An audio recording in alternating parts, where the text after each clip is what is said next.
Paz a vosotros, amados hermanos del grupo Edificados en la Palabra. Les saluda como siempre su hermano en Cristo, Rafael González, desde México. Y continuamos con el Evangelio a la manera de Jesús, estudiando a Juan. Y hoy vamos a ver el tema, el pecado. Entonces, mis amados hermanos, como siempre les digo, vámonos de inmediato a la palabra de nuestro Dios. Y en el Evangelio de Juan, capítulo 4, del verso 15 al verso 18, dice así: la mujer le dijo: Señor, dame esta agua para que no tenga sed, ni venga más acá a sacarla. Jesús le dijo: ve, llama a tu marido, y ven acá. Respondió la mujer y le dijo: no tengo marido. Le dijo Jesús: bien has dicho, no tengo marido, porque 5 maridos has tenido, y el que tienes ahora no es tu marido. Esto has dicho con verdad. Entonces, amados hermanos, amadas hermanas, el Señor Jesús sabía que esta mujer y todos los demás del pueblo tenían que ir a ese pozo diariamente para satisfacer la sed natural de todo ser humano. Pero Jesús utilizó en esta lectura que hicimos la sed como una imagen de la necesidad y el anhelo espiritual de todo ser viviente, de todo ser humano, mejor dicho. ¿Por qué? Porque todo ser humano tiene una sed espiritual que saciar, y Él le está tomando ese ejemplo a través de la sed. Jesús le hace una oferta. Jesús se acerca a ella y le habla de una oferta maravillosa, porque le ofrece a esta mujer algo que cualquiera que bebiera le daría la satisfacción duradera. Vaya, la clave es beber del agua que Jesús nos da. Esa es la clave, beber del agua. Ahora, es muy común que las personas intenten satisfacer esa sed espiritual con muchas cosas o con cualquier cosa que encontraran. Pero por lo regular no se busca saciar la sed espiritual con el agua que Jesús da. Agua que salte para vida eterna, dice el texto. Porque la gente está sedienta. Allí en ese pueblo la gente está sedienta. Ellos quieren, anhelan, buscan, necesitan alcanzar esa agua. Pero solo lo que Jesús da satisface los niveles más profundos del alma y el espíritu que cualquier ser humano pueda tener. Beber y sed son imágenes que Jesús ocupa, imágenes comunes, para hacerle notar que la provisión de Dios y la necesidad espiritual del hombre son básicas y que solo se sacian a través del mismo Dios, en este caso a través de Jesús. Beber, mis amados hermanos, mis amadas hermanas, beber es una acción, pero una acción de recibir así como se recibe la fe, con esa intensidad. Es hacer algo, pero no es algo que en sí misma sea una obra que nos haga ganar méritos. No, para nada. Y aquí surge una pregunta entonces. ¿Qué debe hacer un hombre sediento para deshacerse de su sed? La respuesta es lógica: beber agua. Y tal vez no hay mejor representación, decía yo, de fe en toda la palabra de Dios, en toda la Biblia. Seguramente que no la hay. El rostro de un hombre puede estar sucio, pero aún así puede beber agua. Puede tener un carácter indigno, pero aún así un trago de agua eliminará su sed. Beber es algo tan sencillo, es incluso aún más sencillo que comer. Porque nos podemos pasar todo el día sin comer y no sentir hambre, pero sin beber agua, llega un momento en que sentimos desesperación, porque el agua para el cuerpo es vida. Alguien podría decir: como objeción, bueno, yo bebí de lo que Jesús ofrece y me siento todavía sediento y vacío. La respuesta que yo le daría es sencilla: bebe otra vez. Porque un solo sorbo de Jesús no es lo que te va a satisfacer.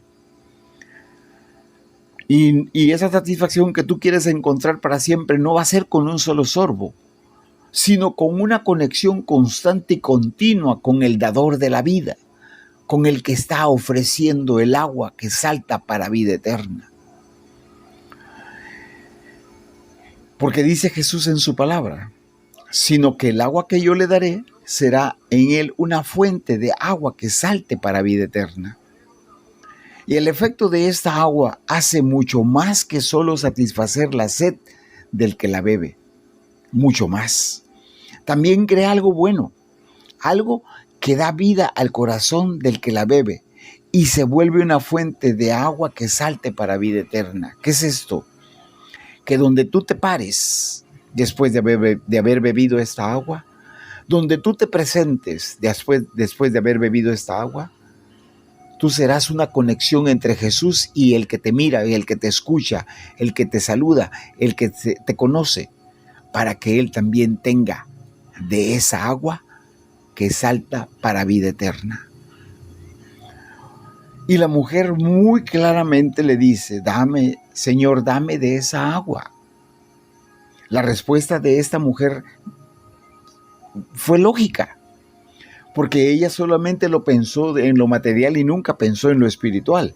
Ella quería evitar el trabajo de ir al pozo todos los días, tener que sacar el agua, acarrearla desde el pozo hasta la casa. Fue como si le respondiera a Jesús, oye, si quieres hacer, le respondiera a ella, Jesús, si quieres hacer mi vida más fácil y más conveniente, entonces estoy dispuesta. Dame de esa agua.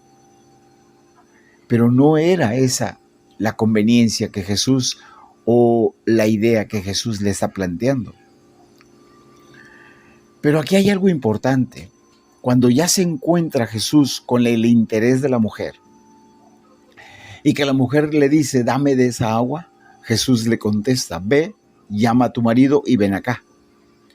Esta no era una petición extraña, no para nada.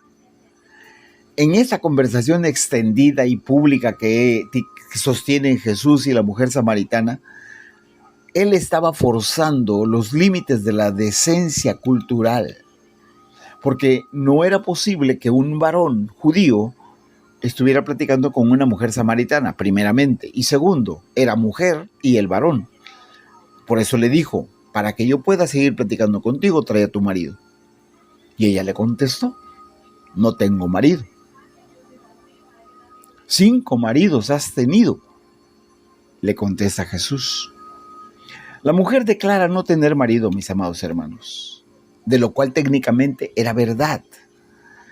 Pero Jesús sabía sobrenaturalmente que había mucho más en la historia que el historial de matrimonios de esta mujer. Porque Cristo tiene diferentes maneras de tocar las puertas para entrar a las almas de las diferentes personas. Porque a ti no te alcanzó como me alcanzó a mí. No fue tu necesidad la misma necesidad que yo tenía para encontrarme con Jesús. En algunos casos entra por el entendimiento. En otros, muchos, por las afecciones. Y para algunos llega por el lado del miedo, como para otros, por la de la esperanza. Además, para esta mujer, Jesús le llega o entra o la confronta por la conciencia, porque vivía en pecado la mujer. Y Jesús le dice estas palabras, y el que ahora tienes no es tu marido. Jesús saca a relucir este embarazoso tema porque su vida pecaminosa debía ser confrontada. Como cuántas veces nos ha confrontado Jesús con su palabra, por el pecado que todavía arropa nuestra vida, o cómo nuestra vida arropa el pecado. Esa mujer tenía que decidir, ¿amas más al Mesías o amas más al pecado? Lo mismo nos dice a nosotros la palabra, ¿amas más al Mesías o amas más al pecado? Porque cuando Jesús le dijo que el hombre que ahora ella, que vivía con ella, no es su marido, Jesús le mostró que vivir juntos y matrimonio no es la misma cosa. No, es tu marido, pero no es tu esposo. Vives con él, pero no es un matrimonio. Jesús también le mostró que solo porque alguien llame a una relación matrimonio, no significa que Jesús esté de acuerdo con esa unión. No, porque yo estoy convencido de que se ha encontrado el relato correcto al ver este orden como el primer paso para concederle la petición que la mujer tenía. La mujer le dice, dame de esa agua, pero antes de que yo te la dé, trae a tu marido. No, no es mi marido. Entonces la confronta que está en pecado. No te puedo dar de esa agua porque en tu vida hay pecado. El primer trabajo del Espíritu Santo, del Espíritu de Dios y de aquel que hablaba allí con la mujer, de ese Espíritu, es convencer a la persona de pecado. Ese era el trabajo de él en ese momento. Y le dice a la mujer, cuando se siente acosada, se siente descubierta, se siente desnuda, Señor, me parece que tú eres profeta. Esta era una observación evidente de la mujer. ¿Por qué? Porque ella estaba sin duda sorprendida y tal vez aturdida ante el hecho de que Jesús tuviera conocimiento sobrenatural de su vida. ¿Cómo es posible que este hombre que no conozco ni me conoce sabe quién soy y cómo soy y lo que está pasando en mi vida? Y por eso cuando llega corriendo le dice, he encontrado a un varón que parece ser profeta, vengan y escúchenlo. Pero hubiera sido mejor si ella hubiera percibido con anticipación en la plática que tenían de que ella era pecadora. ¿Por qué? Porque de esa manera Jesús no la hubiera confrontado hasta avergonzarla, pero fue necesario. Por eso vuelvo a repetir, ¿cuántas veces Jesús nos ha tenido que someter a nosotros con su palabra para confrontarnos de tal forma que sintamos esa vergüenza de haber pecado? ¿Cuántas veces? En su palabra muchas veces nos ha tenido que confrontar con el pecado que aún arropamos en nuestra vida.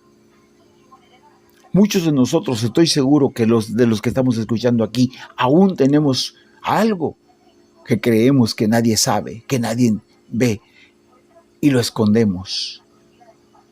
Y volvemos a la pregunta que Jesús hacía. Tal pareciera que le decía a la mujer, ¿amas más al Mesías o amas más al pecado? Es importante que nosotros tomemos acciones correctas ante esa situación. El pecado, cuando es concebido, nos lleva a la muerte, porque la paga del pecado es muerte, pero la dádiva de Dios es vida eterna en Cristo Jesús.